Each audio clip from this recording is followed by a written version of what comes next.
Please welcome to the Collab stage, Alchemy Chief Marketing Officer, Allison Sarah. Working 9 to 5, what a way to make a living, barely getting by. It's all taking and no giving, they just use your mind.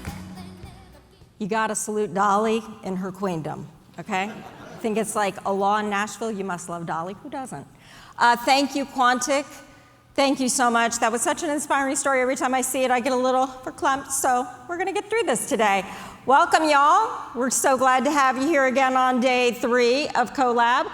And I get the pleasure this morning of hosting a panel of some of the top thought leaders in the industry.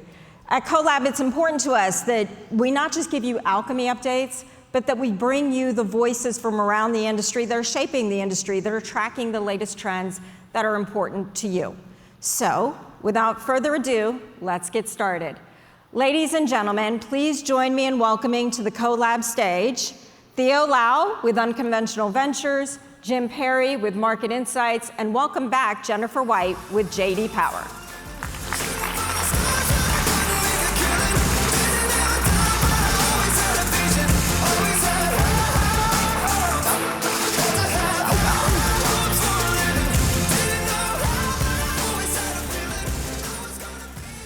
Okay, welcome y'all.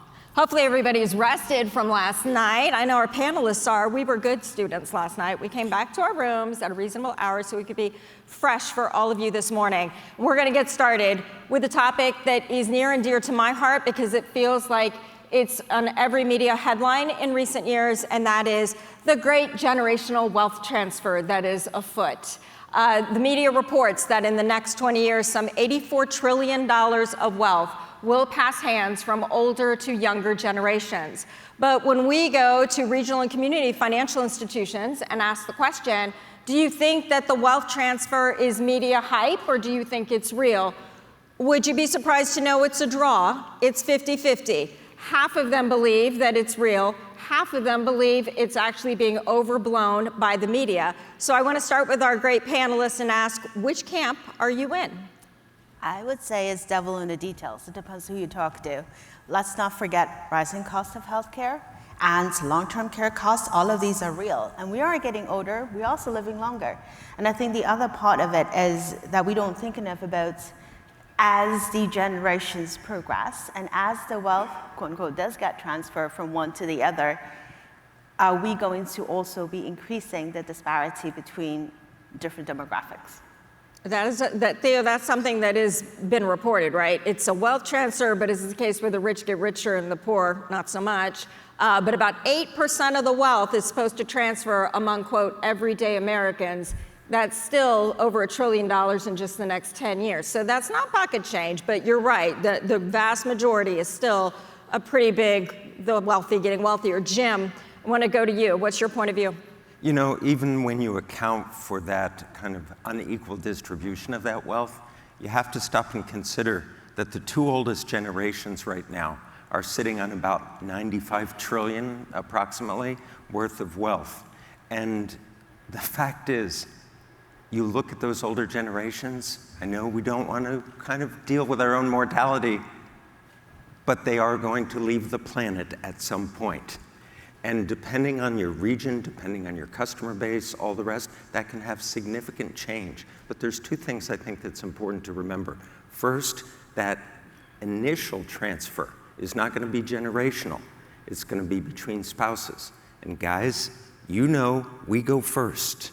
And so there are going to be a lot of women that need a lot of help and a lot of support, but you can't treat them in the same way you have all the time. Because these are boomer women. They grew up in the 60s. You know, you can't pat their hand and tell them, no, no, no. So right. Again, the other thing that's important to remember, we have to be building relationships with the heirs and potential heirs because technology allows us to do that now and giving our generations, older generations, more tools to engage their potential heirs in their financial well-being.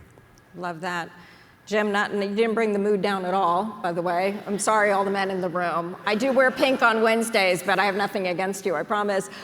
Jennifer, would love to get your point of view. I love some of the things that you just said, Jim, because it plays out in the data. It plays out in what consumers tell J.D. Power. So first and foremost, the media would have us believe that wealth transfer is going to be some form of waterfall, like the one in the lobby, right? It's really more of a trickling stream for the very reasons that Jim just mentioned. And when we do our research, 1 in 5 boomers have spoken to an advisor about any of this in the last year. 1 in 5. So what's happening is that the heirs, they're not waiting for it. They're working to build their own wealth by a diversified measure of options. And so they're taking action on their own now, not waiting for what could be, because we say that there's numbers out there. And certainly there are, you can't deny it. Right. But they're not waiting for it. So the question becomes, how are you attracting their attention now so that when and if that nice little package of money arrives in their laps, they want to keep it with you? That's right. And we also see a trend, and you all have seen this, I'm sure, giving while living. So we don't necessarily need to wait for the wealth transfer, right? There is this notion of giving while living that's also happening, which complicates it. But Jim, I love the whole, like, it's passing male to female. That's a pretty interesting perspective that I have not seen necessarily well covered. So thank you for bringing that. Jennifer, I'm going to stay with you for a second, because we have talked a whole lot about personalization at this conference. We've talked anticipatory banking at the conference. J.D. Power is the authority in measuring user experience across a dozen industries, and you've done it. It's your birthright. You've done it since you were born. It's in your DNA, and I can speak to the credibility of this woman's research, second to none. I am curious, based on what you're seeing the leading financial institutions do in the way of delivering more personalized experience. What are you seeing that's kind of best in class that excites you? Oh, well, when we talk about personalization, very often we immediately think technology. And that is a core component, but I'm going to leave that to Thea. I want to talk about the other things that you do institutionally that make a customer feel that they're having a personalized experience. Are you having strong customer support during key moments of truth? And key moments of truth, 3 F words: fees, fairness, and fraud. In those moments, what are you doing to make customers feel like you actually know who they are? Beyond that, it's about the provision of advice or guidance, which isn't always just a digital experience. It's the small conversation, it's small talk inside of a branch. At the same time that it's personal financial management tools that are leveraging AI in order to get the right message to the right person at the right time. All of those things must come together for a customer to feel like they have a personal relationship. And personal relationships today, 70% say they have a personal relationship with their bank. I'll leave you with 2 more numbers: 55% among boomers and 35% among Gen Z. There it is right there. There you go. Theo, I'm going to kick it to you. Jennifer said she deferred the floor to representative to the right here. What are you seeing with technology, AI? This is your lane of expertise, published author. This is what you really know. What are you saying that's kind of the next era of personalization? I think one thing we often forget, AI is not magic, right? That's what we always tell people. It's not magic. It's been around for a long time. You can't really just wave a magic wand and think things are going to happen. I love what you said about personalization and the area of longevity. Jim, to your point, is I think where we have the biggest opportunity to do something different. We've lived an extra 30 years of healthy lives since the early 1900s. Extra 30 years, imagine the opportunity you can do, how you can use technology to impact someone's lives and also the lives of the generational household. So think things like long-term care. Now there are ways for you to use AI to collate all of the data about you as a person, how you live, your well-being, your habits, and everything, and be able to pinpoint from year X onwards, this is when you will need to start looking for long-term care. This is how much you need to start thinking about spending, and this is how much you need to save. And by the way, this is your relationship with respect to your spouse. And to your point, when is your spouse going to be needing help? And that will give you better way to estimate how you need to plan forward. And those are things that we didn't have before. Before, we always used, general data. We used demographics data. So I think this is where, when it comes to personalization, this is how we can use the power of technology and data to do something different. I love that, Theo, and I'm going to kick it to Jim here because we got scores of scary stats for all of you this morning. So enjoy at the buffet of scary statsville. So Jim, another scary stat per Alchemy research that we did with Jason Dorsey, who's coming up next. 2 in 5 Gen Zs and millennials have used social media for financial advice in the last 3 months. According to Bank of America's internal data, 30% of households are living paycheck to paycheck. You have been a leading voice in this industry behind financial literacy, financial wellness, and this is kind of where Theo is going. We've got 30 more years than we had at 1900, right? So we're living longer. We need to be more planful. What advice could you give to the institutions in this room about what we can and should be doing to help us all live more prosperous lives? Do you know why that is so scary? That statistic is so scary? It's because we've been treating financial literacy as a check the box. We put some information out there. We have to move beyond thinking about financial literacy as a marketing issue. We have to think of it as a mission. I know several of you do amazing things in your communities, but we have to ramp it up and understand that all of us, regardless of where we fall on that age spectrum, on that demographic spectrum, on that financial spectrum, we have different support needs. So increasing financial literacy in this country, part of it has to do with segmenting not only how we view and understand our customers and members, but actually how we reach out to them, what venues we talk to them through, how we discuss these things has to be so targeted, and again, so personalized, right? And let's pull on a thread here, because financial literacy, sometimes we conflate that with consumer, retail account holders. Let's talk about business for a second. How do we think about financial literacy for business, especially the entrepreneurs that are starting out, small businesses that are growing into the middle market businesses that will soon be the large businesses? What's the point of view, Jim, Jennifer, Theo, jump ball here on business financial literacy? Here's another generational stat that'll make your brain explode. About 40% of small businesses are owned right now by boomers, and about 50% of those don't have an exit strategy.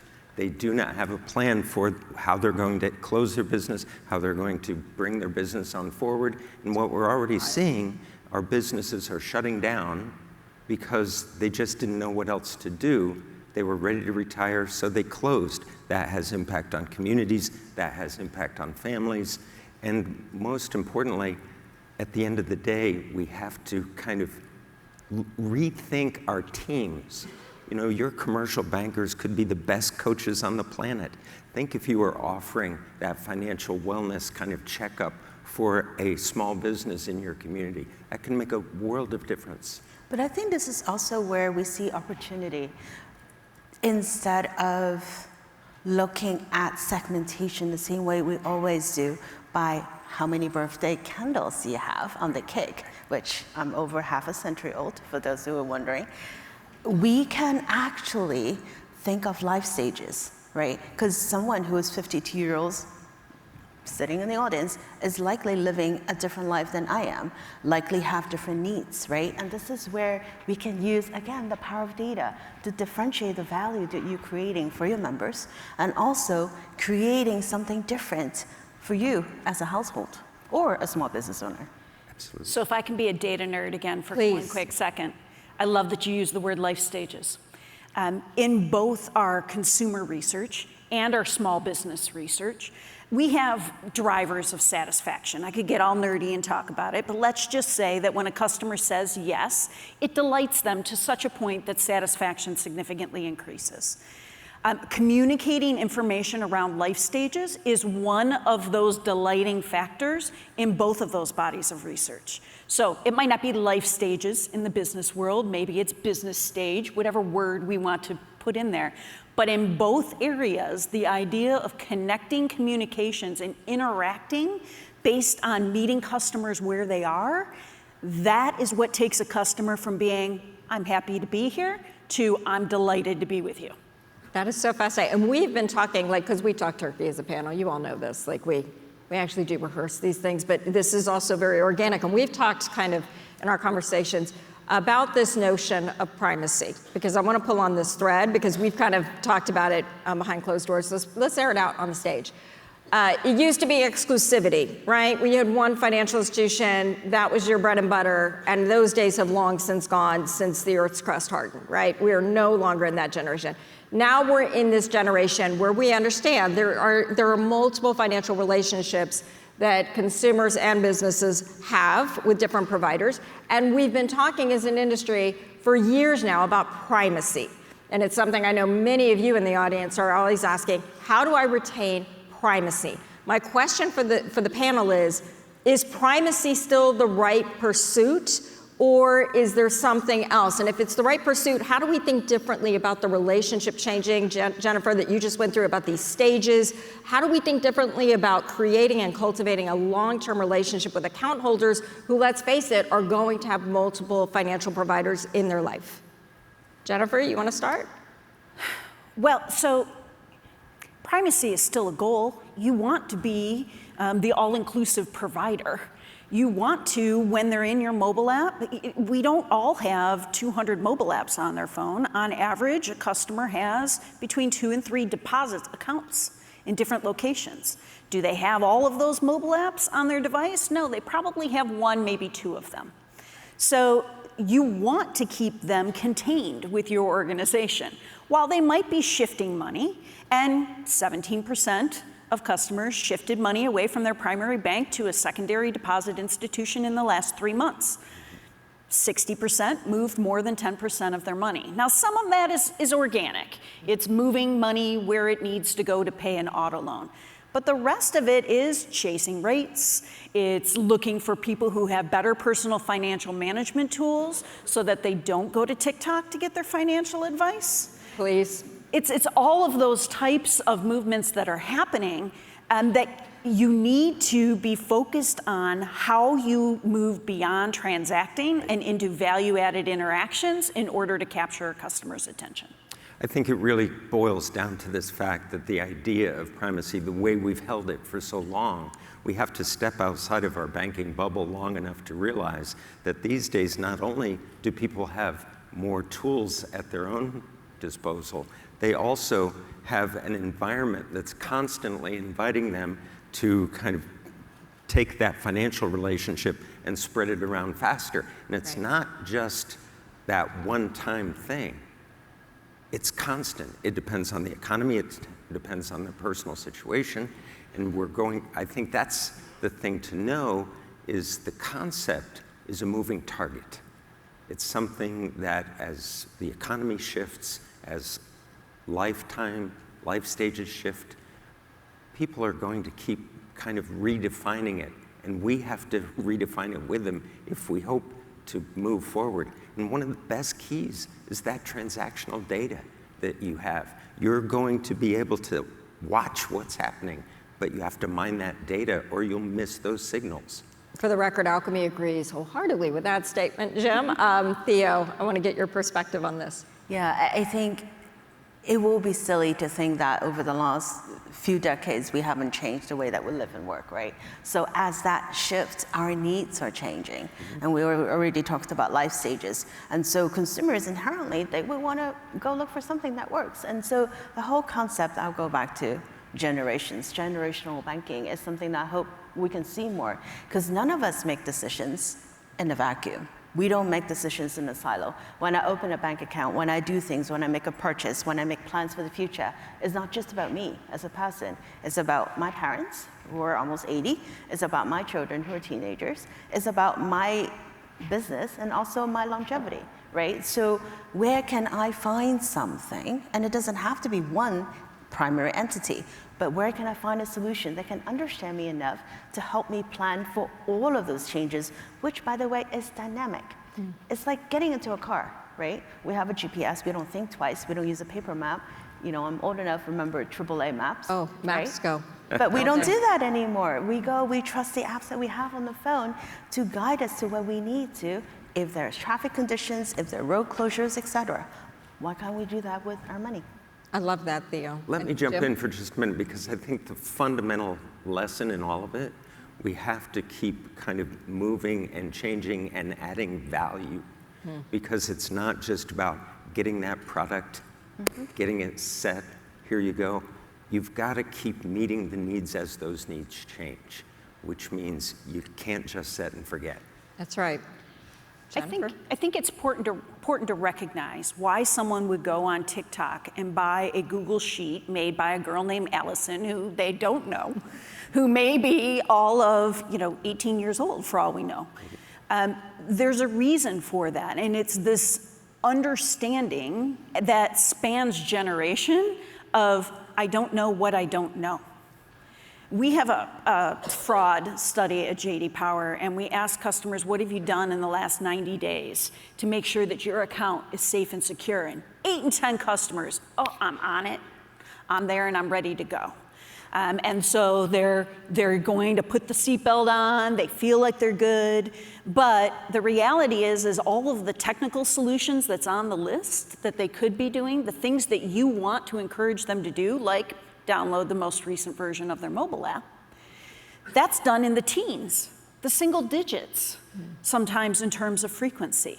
It's this idea that we know throughout all other aspects of our lives to put the seatbelt on, to buy the car with the airbag, to consider everybody around us when making decisions, but somehow finances seem to be in this like bubble.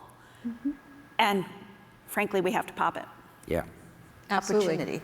And this is becoming more relevant and more opportunistic, especially for those of us in this room, with CFPB's open banking rule that is now passed, and we know it's coming.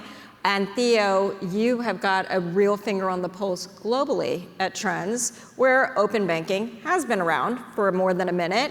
What can you kind of tell this audience about what we've seen in other parts of the world and where the opportunities might be for them to kind of jump on this, knowing that it's coming? Yeah, I think there's the whole notion of control, right? Going back to primary. And remember those days when your phone number and your phone is tied to one particular carrier? And then we had mobile number portability, and we were able to port our number to any carrier. We're able to use any device that we want, and open up a whole ecosystem of what we can do with this device, which we don't use it to call anymore, but it becomes embedded part of our lives. And I see the same trend, and I hope to see the same trend in the US around open banking, because you're right, in other parts of the world, it's not just about open banking, it's open data, open finance. What else can we do with all of the data around us that we can bring forth to enrich our lives, to create more opportunities? And I have hope that we will get there.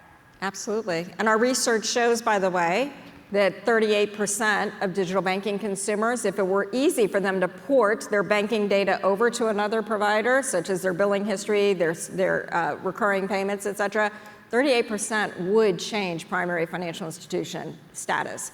That is a major opportunity for us in this room, given the mega banks and the top super regionals and the accounts they own. So Jennifer, you're nodding on that. What do you think about open banking and kind of how you see these institutions, the bread and butter of the economy here, taking advantage of that? Well, the first thing I'll say is our research aligns. So It does it? Yes. Oh, that's so there we good, go. Jennifer. I love that when the research aligns. Wonder twin power. Love it. I think what's important to understand from the consumer's mindset is most consumers don't understand why their wall even exists. Because the wall doesn't exist for them elsewhere. Right. And so the idea that the wall exists here doesn't make sense. We were talking about electronic medical records 20 years ago. And even then, it's been pretty slow to get that to work, but the idea that the wall is there for most customers just baffles them. It's the same reason why they just don't want to talk to you anymore about availability of funds. And so it's this idea of, if I can do everything else in a certain way, but I can't do it here, Right. that is when a customer's trust is most quickly broken. In fact, a surprise fee and delays in availability of funds and inability to transfer money. Those are the three key reasons that a customer tells J.D. Power, my trust was broken and it was time for me to look elsewhere. Wow, interesting. Jim, anything you want to add to this one? Well, the one thing I would underscore, we have to understand the degree to which consumer behavior has shifted in the last 5 years. You know, so many people still tend to try to think about what happened before the pandemic and the behaviors that we had relative to our money, relative to our finances. That's all changed. And the sooner we look at that, you know, the better we're going to move into embracing these new regulations, these new challenges as they come up. Fun fact, during the pandemic, the fastest growing demographic of people that adopted PayPal are people older than 55. Wow. Mythbusters, people do use digital payments. That's right. You know what? We're still on the right side of the dirt today here, okay? We woke up on the right side of the dirt. It's like, are you Still kidding? No, here. but one of the things it's important to remember, I mean, if you look at my age, if you look at my financial behaviors, I'm a Gen Z. So I love it. Well, you've given me the perfect segue to our final question, which is, we talked a lot about generations. One thing we all are employees, and we'd be remiss if we didn't talk about the great labor transfer that's also happening right now, as last year, Gen Zs eclipsed boomers in the workforce for the first time. Any Gen Zs in here? Okay, you all can be proud now, Gen Z. You're the change, it's like the next generation. You need to be a little louder and prouder. So we have some Gen Zs in here with us, but we have a lot of people who are dealing in the most complex workforce that we've seen yet, right? We say it every day. This is like the most complex it's ever been. What are the ideas around this panel, quickly, for how do I retain my institutional knowledge as boomers are retiring, while I also attract and retain the next generation of talent in the changing of the guard, millennials, and certainly Gen Zs? Theo, I'll start with you. We have 5 generations of people actually working alongside each crazy. other, It's crazy. which is kind of wild. But I think this is also where we can lean into the diversity of the workforce. The one thing I always say, and I learned this from my children who are solidly Gen Z, talk less and listen more. Listen to them. I often, and I'm really bad at it, I will go tell them, this is what I used to do, and they're like, Mommy, no, it doesn't work anymore. Yes, as they affectionately say less. It's very Yes. nice. Jim? Yes. I always talk about Gen Z in terms of being a catalyst for change, because one of the things that I think all of us would admit if we were pressed, some of our own behaviors from other generations are actually being influenced by how they're showing up in the workforce, because they're demanding work-life balance. They're demanding the kind of flexibility that many of us who have been in the workforce for 20 we or just 30 years. accepted. So my big advice, stop trying to turn Gen Z into boomers. We keep trying to mold them to look more like us. Stop it. What about Gen X? I feel invisible. Exactly. Gen X. Seriously, we are never anywhere. Right. Yes, Jennifer? I think we can't overlook the importance of what mentorship means. Right. And I agree 100%. Mentorship shouldn't be the way that we all might have been mentored. We need to rethink what that looks like. It's not necessarily sitting in a classroom to learn how to answer the phone for a call center. It's not necessarily just shadowing someone behind a teller counter. It's now, having scribe videos created in a way that shows them how to do the most routine transactions. It's about having systems that pull up the most common problems that customers face with immediate answers available on their screens. And it's about giving them those tools to play with before you sit down and have a conversation. And then to not treat them like a boomer, for the goodness gracious, do not just say, what's your 5-year plan? Right. Because that's not what this is about anymore. This is about finding value in what you do today, because each one of those steps is a piece of a big quilt. And we have to stop asking questions around what the big quilt is and think about the moment. So the moment is, what are your most specific concerns in whatever channel you're interacting with them on? that need to be addressed, and you have to arm your staff to be able to handle those Right. in any way, that you can sit down and get that information in their minds. Agreed. And I would just say, just to wrap this, let's give grace to Gen Z. I mean, all of us had the privilege of coming into the workforce and actually going into a workplace. Gen Z went into the workforce during the pandemic. And I think sometimes we forget that. They were kind of left feral. I mean, it was like we were all like a little loony. They were left feral for like 2 years of the most formative years of their workforce development.